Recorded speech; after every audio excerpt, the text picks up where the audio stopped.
Sa mundo ng volleyball, na-postpone ang dapat sana'y tapatan ng 4 na kupunan kahapon sa semifinals ng 2024 PVL Reinforced Conference.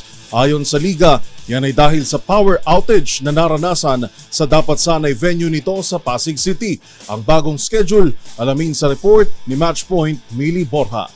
Bagong schedule ang inilatag ng Premier Volleyball League sa semifinals ng 2024 Reinforced Conference. Yan ay dahil sa nangyaring power outage sa PhilSports Arena sa Pasig City, kung saan sana nakatakdang ganapin ang semis kagabi. Sa anunsyo ng PVL, ipagpapatuloy ang semifinals bukas, Sabado, August 31 sa Mall of Asia Arena, kung saan magtatapat ang Akari at PLDT habang magdalaban naman ang Signal at Creamline.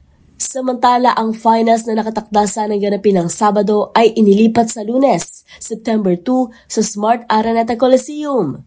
Para sa mga volleyball fans, ang mga nabiling ticket ay otomatikong marirefund.